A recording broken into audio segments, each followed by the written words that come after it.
The Orange Zone, sponsored by Billy Whitaker Cars and Trucks. What's up? What's up? Welcome into the award-winning Orange Zone podcast. We are getting into the weeds on Syracuse men's basketball taking down number 7 North Carolina. I'm TommySladek. We have Samantha Crossan. We have Rachel Culver on the producer mic. A reminder, you can find every episode on Spotify, Apple Podcasts, wherever you want to listen. You can also find every episode on our Orange Zone YouTube page. What's going on from the Sky Camp? Thank you for watching. Thank you for listening. New episodes are released weekly. Sometimes we go above and beyond that when we can. And we invite you to please like, please comment. We're loving the comments, and subscribe. Also, be sure to follow us on Instagram, TikTok for more OZ content. Now, what we're going to be getting into is obviously just the weeds on this game. We're going through the numbers. We're going through the big moments. We're going through the post game, as well as our fan question, which we put out on X, formerly known as Twitter, which was, who was your MVP last night? And we had so many different answers, which I think is what made this game so fun. So let's get into it. And we're going to talk about the court storm. We're going through it all.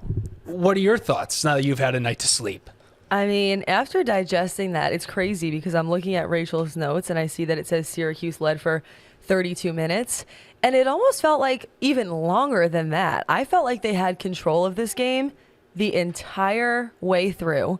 And I love the quote here from David Cobb from CBS Sports that says, if Autry is able to keep his nucleus intact, this type of victory could be a cornerstone for him to build upon as he replaces the legendary Jim Boeheim. It felt like the season was transformed in the course of 40 minutes. And I know that's a little bit dramatic. End of the day, we still need to see down the stretch what's going to happen here. But I can tell you, matter-of-factly, that I will remember Adrian Autry's first season differently now because of that win than I would have without it. Statement win in the first over a top 10 team since 2018-2019. 5 years, Sam. 5 years. That's a really long time, especially for a program like Syracuse, where it was expected, it was an annual thing, and you had this digression. And so to have one of these big moments, it's a statement for Adrian Autry, and it's just a statement for a team that's gone through a lot, including losing one of their players last week that was dismissed from the team. Rachel Culver, we're heading over to you. What's going on? You were there. I was there. Yeah, it was quite the environment to be in. I think I tweeted out a video of the whole court storming and everything after it happened, and I said something along the lines of, I've been to a lot of games in the Dome, but there was none quite like that. It was just a different atmosphere. You kind of felt like everything was Sam saying. Like, it did feel like a reinvigorating win for the Autry era. Like we're saying that like it's been however many years. It's been his first year, but it does feel transformative in a lot of ways. And it felt like, okay, I'm here, and like this is what you can expect going forward. It was really cool. And our good friend Mike Waters, who Sam interviewed last week, someone that's a legend, obviously covering Syracuse as well as Donna Ditota, that have been doing it for a really long time. And Mike said on social media that he doesn't know if he's seen a Syracuse team that's needed that win quite like this team and everything that's transpired, especially considering that they're coming in where they're without Benny Williams. He's gone. Peter Carey suffered a concussion in practice last week, wishing him the best, but that's another guy down. And from coaching to the players, everyone did their job, and it was their best game of the season. It was their best game of the season. And you want to talk numbies? Let's talk numbers. I'm not going to say numbies. Oh, that was on. cringe. Well, I don't think so. Maybe not as cringe as the Wazoo.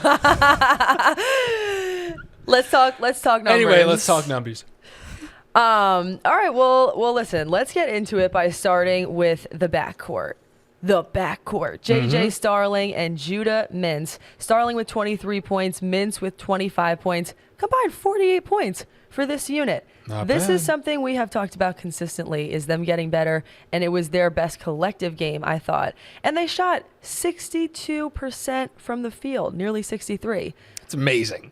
I feel like, guys, I'm sorry to interrupt, but like on that note, I spent, as soon as I got home from that game, I spent probably 3 hours just digging through box scores over the past however many seasons. I was just curious. I was like, when is the last time they like shot 63% from the field? What'd you find? I have so far gotten back to the 2015-2016 season, and there's nothing that's came close. Wow. Come on. This year they shot 60% playing Louisville very recently, but like there's been a couple like 60.4, 60.8, things like that. Like, this is like in recent years, like the best they have shot without a doubt. Uncharted territory. But it's important to note that I think you can find their opponents shooting 60 plus like 5 times Yeah, this that's season. what I was gonna say. That's what I was going to say is the crazy thing is I remember seeing that in an article that Mike Waters wrote is that they're getting lit up more than they normally get lit up. Yes. So the I think fact that everyone's out of setting all, records. right, like out of all teams for UNC to be the team that you absolutely shoot the lights out on, it definitely makes you rethink, I'll say, okay, now what is the ceiling? What does happen next? Like if Syracuse can beat this team, who else can they beat? Big time. And Judah Mintz and JJ Starling, I mean, coming into this season or preseason episode, we were sitting here talking, and I'm sure we were hitting on it when JJ Starling transferred in from Notre Dame. But Mintz and Starling, we talked about having the potential to be one, if not the best backcourt duo in the country. And last night against UNC was an example of that.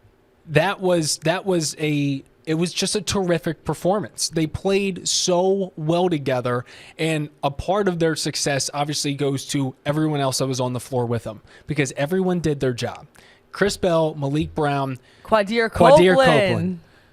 Justin Taylor, he still had his moments, and I feel for the kid. It's tough. I heard that he was getting booed by the student section coming in. Keep locked in. Keep doing your thing, but right now the best 5 on that floor are Mintz, Starling, Copeland, Brown, and Bell. And Quadir Copeland, I'm trying to figure out a nickname for him. I was, brainstorming. Did you come up with anything good? And I put something out there, and it got good love. The soul of Syracuse. Like, to me, he is the heart and soul of Syracuse. Maybe it's the spark plug of Syracuse.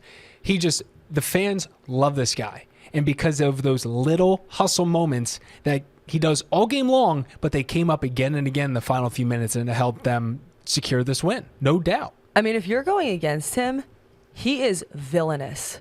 Like the last few minutes of that UNC game, to me, he felt like the difference maker. I mean, granted, there were a couple of, 3-point shots that really kind of ended things and were sort of the dagger. But Copeland made things so interesting. And I love after any of those times where the ball is going out of bounds and he's convinced that UNC is the last person who touched it. Looking at the crowd. He's looking at the crowd, and it's not even the smile. It's always like it's like that smirk, He's like, watch the replay. I'm telling you. And he was right. Every time. So electric. And even back to, listen, you talked about the backcourt.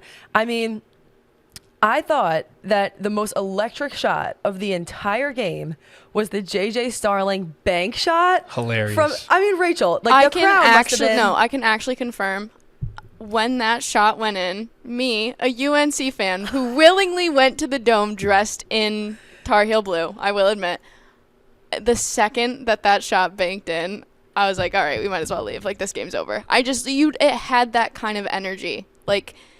He had that kind of energy as he's running back and he's smiling and it's on the billboards and everybody's just screaming. As soon as that shot fell, I was like, we're not winning this game. 100% not agree. winning this game.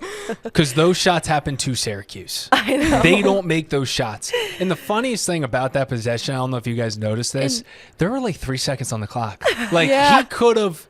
He had could have time. gone and taken, a higher percentage shot, but he chose there. Well, yeah, I think he didn't know how much time was on the clock, definitely. Right. And even Hubert Davis in his post-game press conference, he referenced that shot. And he was like, that was a big momentum thing that kind of we couldn't come back from. So it's interesting how that works. That was it. And as we're on the topic of Starling and Mintz, right? I'm looking at that JJ's numbers right now. 9 for 15 from the field, 3 for 6 from 3. But to me, I'm like, okay, we've seen where he can make 5-6 threes in a game, but he finishes with 3 threes. And the same thing was happening with Mintz, is it was high percentage shots, and they were taking those jumpers, 8-10 foot jumpers, where you could see it. You could see that coaching, that practice was playing out in real time where they were opting for better shots. They were making that extra pass. And, it's just refreshing sitting here and talking about a team that they did it right. They did it right for 40 minutes. And you even mentioned this, but it is one of those things that from the points to the deflections to the steals to the energy, to the coaching, like everybody played a hand in this. I mean, even in the beginning, Malik Brown, I feel like really was the energizer and the spark that got things started with a couple threes. Chris Bell, deadly from three. Yes. Like everybody who was out there was playing a role in that win. And I do feel like it was also the best game that Autry coached this entire year too. Let's talk about the zone. Let's bring it right in. You have this program obviously known for the 2-3 zone forever with Jim Boeheim. Adrian Autry comes in and says, we're going to be doing things a little bit differently. We're going to be doing some man. Which people were desperate for. But to have the flexible option of saying and coming in and being like, listen, we're still pretty effective at this. And depending on who we're playing, this is going to be their approach to it. To have that option and for Autry to come in and say, okay, tonight is a zone. Or next week it's going to be, okay, tonight is the man. Or this 8 minutes we're going man. This 8 minutes, this 5 minutes, this 2 minutes we're going zone. The flexibility, we saw what that can do. Because it was the right move last night and it paid off big time. And it kept the ball away from the bigs for the most part. In that first half, I said this, I was there with my parents, whatever. My dad graduated from Syracuse. Grew up a UNC fan. It's like a whole inner battle he has every time this game goes on. But I was like, they are making UNC look small. Yes. Because the way they rebounded, especially in that first half, that energy they had when they went down to that end of the court where the student section was hyping them up and everything, they made UNC look small. It was cool. Which is amazing, 100%. considering they are Armando Bacon, those guys down low. I mean, they legitimately outplayed them. And with the amount of zone, can't you just see Jim Boeheim watching on the couch Nice big smile. Yeah. But I mean, really, you're right. I think that, I've talked to just several coaches just across men's and women's college basketball, and I feel like a lot of the ones who I really respect and admire say that they're going to use the defense that works the best, whatever works. And I like the fact that Coach Autry is the kind of coach that is willing to strategize even in game and just really see what is working, what is not working based on personnel. Because you're right. The fact that they're playing a small roster now and they don't really have those big guys, that is a challenge to overcome. And last night they overcame it. Big time. And also, I want to give a little shout out to my co-host and good friend here because Sam has been a big part of the Lemoyne women's basketball broadcast this year. So check out the new D1 Dolphins. Sam's been on color. She's been an analyst. So a lot of the times ESPN Plus, but go check her out. And it's awesome seeing you do that. It's awesome seeing them do that. This was the team that was ranked 8th preseason. They're rocking the house right now. I'm pretty sure they're 2nd now. So they're exceeding expectations, let's just say. Shout out the NEC. We'll be getting into them a little bit more come March in conference tourney time, just like we'll be talking some Cornell and Colgate just because, hey, we are Central New York. You're listening wherever in the United States. Maybe you're in Syracuse. Maybe you're in Kazakhstan. We've had people from Kazakhstan listening. That's amazing. I was looking at the numbies. Sorry, last one. We're moving on. That's strike 2. You all heard it. That's strike 2. 3, I'm gone. You want to get into the fan question? Yes, please. I've been dying for it. All right, let's do it. So put this out on X, and we're going to be doing this weekly. We want to just have more interaction, and we're loving it. So the question for fans, who was your MVP in last night's win over UNC? And this is the type of question, right, where if this was last week and it's the game where Chris Bell's dropping, 30, the question doesn't work. You have to reshape. But this was perfect because I thought, maybe we get 2 or 3 answers. I think we have 6. It was nuts. 6, 7, maybe more. Let's get into it.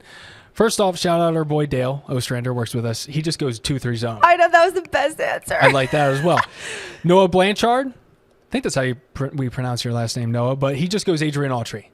And I like that as well. I mean, I like all of these, but let's go down the list and then kind of break it down and hear our own. Pleasantly, the team itself, everyone contributed big time from Brown to Copeland to JJ and Mintz. The entire team stepped up.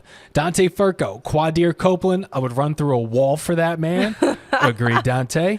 Orange Chuck, Q in the post-game press conference. So Q decided to just kind of pop in and say what's up. And I think our photog Westbrook was in there. Westbrook, can you come on? Can we hear from you?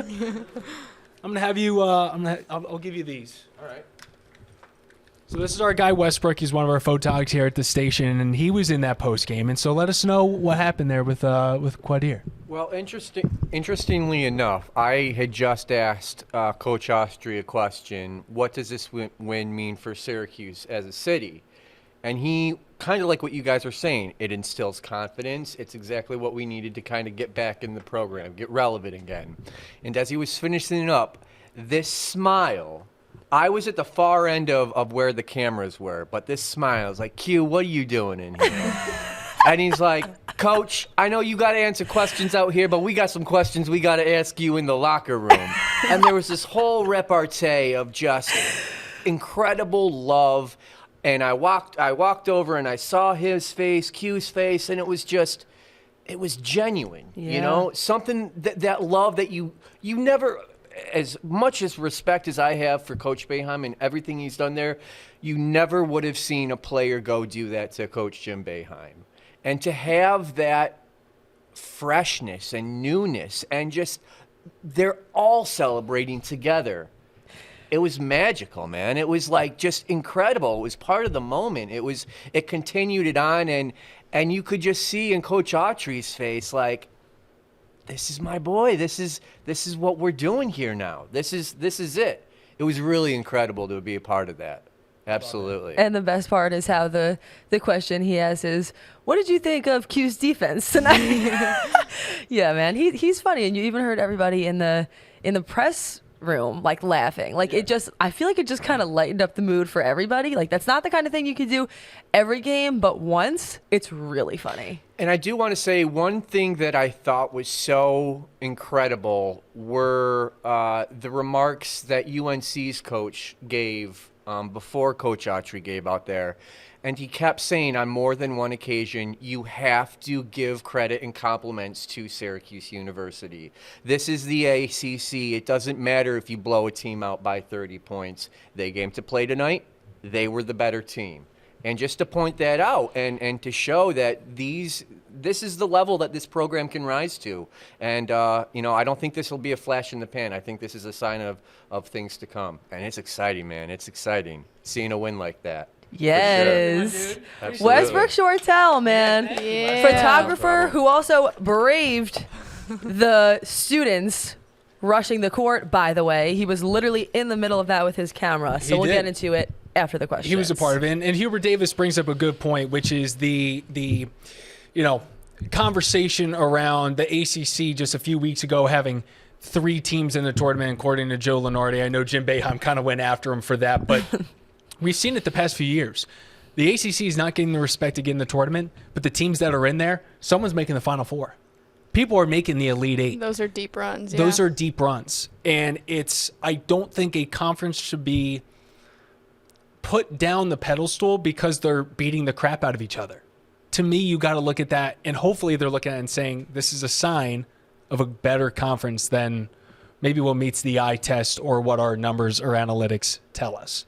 I'll tell you what, if Moten was here, he would be like, screw the numbers. Oh, he doesn't like the numbers. He would be mad. And it's like, it is an interesting point because I just did a deep dive on the net and the quadrants and all those systems that go into account on picking those selections for the tournament. And you can see why there would be kind of some flaws in how some conferences don't get as many as others. So right. I think right now Joe Lenardi's projecting 4, which is a bump up from 3. Do I think it's enough? No. Should be at least 5. Check out Rachel's byline, by the way, the Culver byline. She gets into the net rankings, what the quadrant means, and it's a perfect time because Syracuse is obviously people are excited. People have some hope that they could make a run here and are fueled by this win. They need to win more, but this is a start, and that's exactly what they needed. I'm going to keep going down the list here. We got 4 more. Our guy, Zach Effian. I'm going off of Travis Etienne. So I'm thinking that's probably a similar way to say the last name. But also, if we botch anybody's last name, tell us in the comments or elsewhere so we know for the next time. Yeah, say, hey, idiot, get cultured, know my last name. Hey, Numby. Yeah, hey, Numby.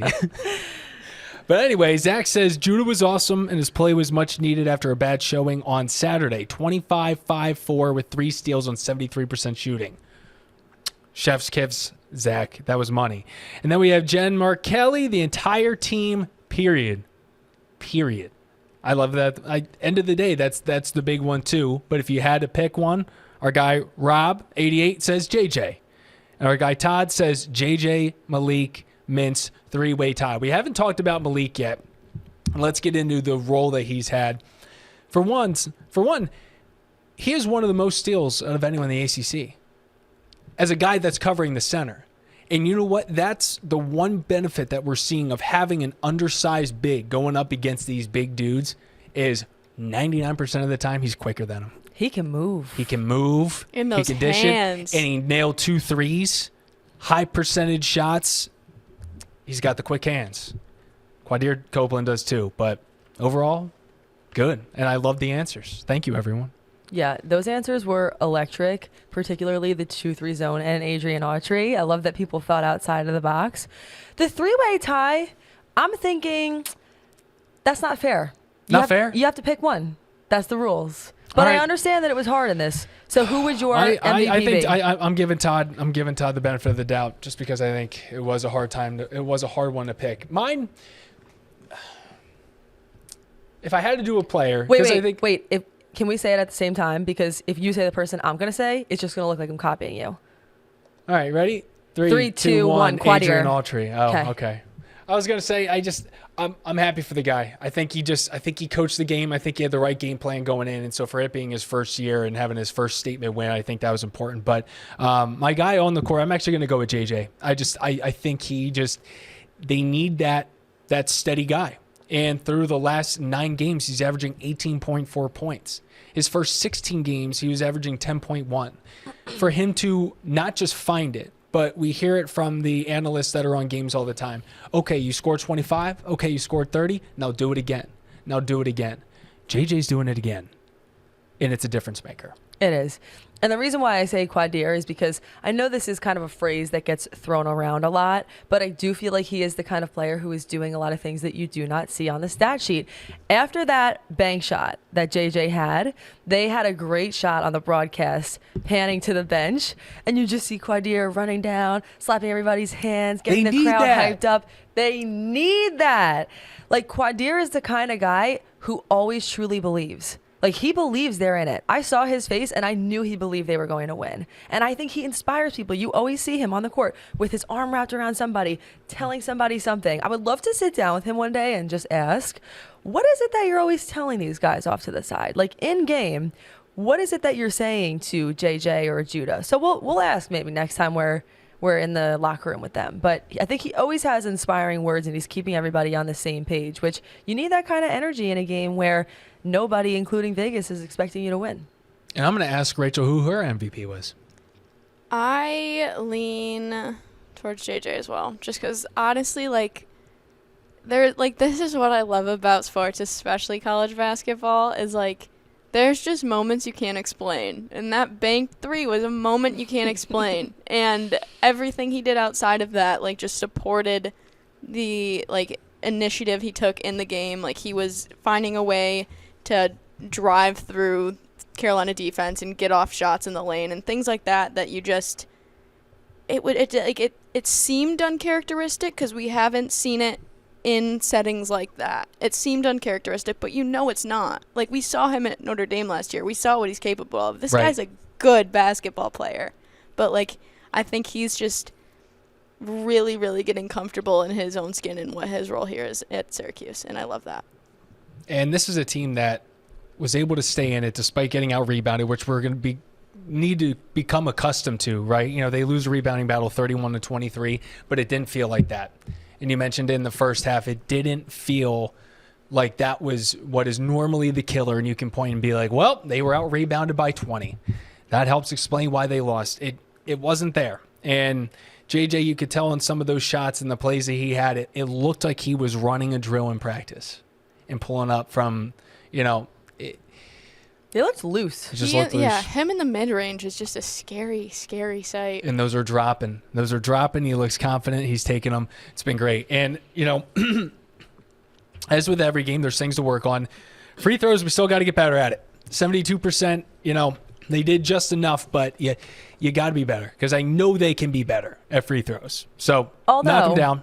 I do feel like at the end, They still didn't make all of them, but I felt like they were making enough at the end to put pressure on UNC. Like when it counted, I felt like they made enough. Right.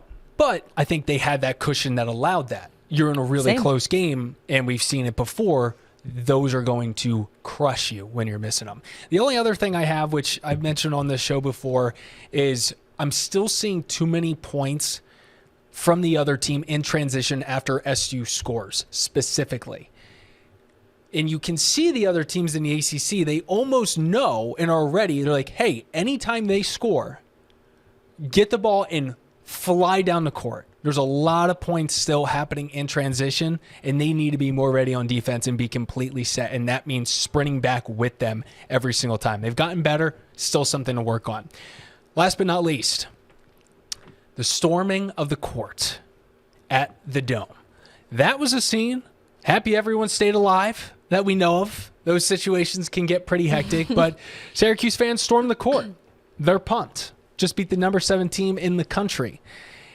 And of course, though, there's going to be people that don't always agree with that. That includes our boss, Sean Carroll, Syracuse alumni. Sean's happy for the team. I know he is. He loves seeing his Orange win it. But he took to social media, and I woke up to find our boss in an absolute war with people.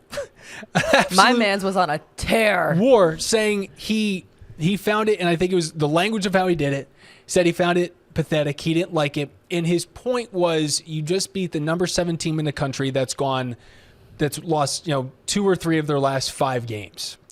And I see where he's coming from, because this Syracuse program of old, that wouldn't have happened. They would probably be a top 10 team. You're probably saving a storm core for beating the number 1 team, the number 2 team, a team you maybe haven't done in 10 years. But at the same time, here's my thought, and this is what I think a lot of people more so that have pushed back on it are, let people have fun. It's just a fun moment. And this Syracuse program right now hasn't beaten one in 5 years. That's a long time. That means if one of these kids is a freshman in the student section, if they're a freshman, or if they're a 5th-year senior, this is their first time they're getting an opportunity like that. You only live once. You're only in college once. Get on that court. Hashtag YOLO. No, I do. I think that the context actually is important, right? Because even I do see that point of, when is crowd storming appropriate, or the top team, or whatever it is. But this was a big moment for Syracuse. This was something that hasn't happened in a long time. And the other important context is that crowd storming is fun. That's important. F-U-N. It's important to have fun. And here's the other thing. I talked to a few people about it, and I actually was speaking with Mike McAllister, who brought up, I thought, a really interesting point where he said, if it doesn't hurt recruiting, if everybody is safe, if everybody benefits from it, if all it does is bring positive energy into the world, then what really is the valid argument against it? I really can't see one. To me, it just seems like it adds to the moment, like it adds to the excitement. And honestly, the older that I get, the more that I realize that memories and moments are important. To me, that's what life is all about, is maybe the pursuit of something meaningful and the chase of something meaningful, and then moments and memories. And I thought that last night, that probably added to a lot of people's moments that they'll never forget. You probably loved the fun episode of SpongeBob growing up. I knew F you is were for just friends sitting who on do that. stuff together. U is for you and me. N is for anywhere, anytime at all. Down here in the deep blue sea. Banger. I did, but honestly, the SpongeBob movie, don't get me started. That slapped. Goofy Goober? Yeah. What a song. Well, we're very much targeting our age. Wait. I think we just put ourselves in a wheelhouse here. Not to mention, am I allowed to say this, that the director at our station's brother is the voice of SpongeBob? Yeah, we can say that. That's so cool. It's awesome. Shout out Tom Kenny, man. He said in our interview with Michael Benny, a guy also at our station, if you know him. The guy. He's the guy. Tom said, he goes, people come up to me and say, thank you for my childhood. I feel the same way. So the show's just a good vibe, man. That's amazing. Good vibe. Keeps people together. Keeps us talking. It's been fun. Any final thoughts? I got some thoughts on the court storm. All right. If you wanna. Sorry, Rach. Yeah, No. I forgot to come to you. No, Let's you're go. good. agree completely with you. I say let them do it. The problem I have is with the execution.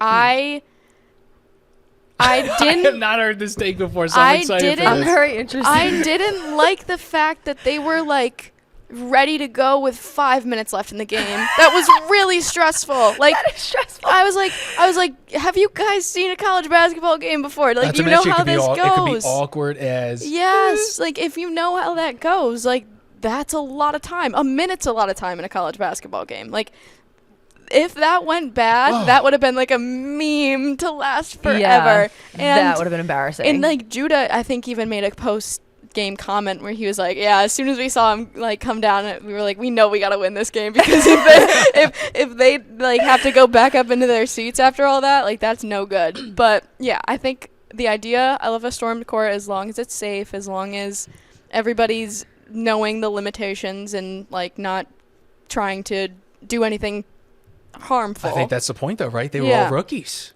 Everyone there most likely was yeah, a rookie. they'd never done it, but totally. it was the execution. Like we just gotta tighten that up a little bit, and like maybe now that we've opened the seal on the court storm, we know like where we don't need to court storm and where we do need to court storm. But Yeah. also, That's what I gotta say on that. I'm going to counter that with one thing, saying that you almost wonder from a psychological standpoint, if you're UNC and you see that everybody is like already lined up to crowd storm, it's like, is the game over? Like I'd be everybody. so pumped to beat them then. I would agree. Yeah. I think that would be more of an incentive for me to just like turn it on. I know. But Yeah. honestly, it's like, it is funny because it's like, that's just fans. Like that reminds me of when there are people in the crowd counting down the shot clock, 3, 2, but there's 11 seconds left. Yeah. Like, I feel like that's just what fans do. Not to mention those security guards in the video. Funniest thing ever. Because, like, what can they do? Like, they're all, like, in the video, you see they're just kind of, like, standing there, but I'm like, They're y'all all like aren't really holding blocking hands a lot. Yeah, they're all like holding hands, like making a I barrier. think that was more with the players. But yeah, once it's on the court, as long as everyone's having fun, you're good. You got something, Westbrook? Yeah, come on over. Come on over. Two, I want to give credit where the credit's due, and it has to do with the security guards and everything. What you didn't see is that they didn't let anyone else except the students come in. They joined arms that lined the side of the court, so no one else except the students. in. I saw a few sneak in. Sure. Or maybe they were very old seniors, you know? Who knows? But Super seniors. the level of execution, because it didn't look like anything was happening, I think was just how well Pete Sala and the staff up there do everything. Shout out to those guys, because they were able to keep everything calm, cool, and contained, and let the students still have a good time without any other altercations, if you will. So it was just something that I really noticed, and I thought, wow, that's really cool. When you took a step back, you saw a human chain running the 90 feet of the court. That was like, oh, I see what they're doing. They're letting the students have fun and have their moment without getting any of the public involved. So that's it. Thank you. Shout out. Thank you, man. Practice makes perfect, though. And that's obviously something they've rehearsed and they knew and they executed and took care of business. You got anything? Final thoughts. I mean, my final thought will be, yesterday, one of the other people who I spoke with was the college basketball analyst who actually was calling the Syracuse game against Jimmy UNC. Dykes? Jimmy Dykes. And I asked him, maybe I manifested this. Maybe they won because of me. Because I asked. Oh, boy, here we go. No, just listen. Because I asked, like, one of the questions I asked was just, listen, if they happen to pull off this upset, what does that actually mean for Syracuse? Like, of course, there's all these numbers and whatever, but just for our general viewer, help us put into context and perspective what this actually means. And he said that as far as the NCAA tournament and chances and whatnot, he said, I think this puts them in a position to be in position. And I Bingo. liked that. I thought that was right on the money. It's not saying that anything is guaranteed, but it puts them in position to be in position. Now you're talking about a different situation than you were talking about 24 hours ago. Thought he nailed that on the head, and he had a good call too. So thank you, Jimmy Dykes, for a couple minutes of your time. Thank you, Jimmy. I think you nailed that, too. I'm Tommy Sladek. This is Samantha Croston. Rachel Culver on the producer mic. Thank you for watching. Thank you for listening. Make sure you're liking, subscribing.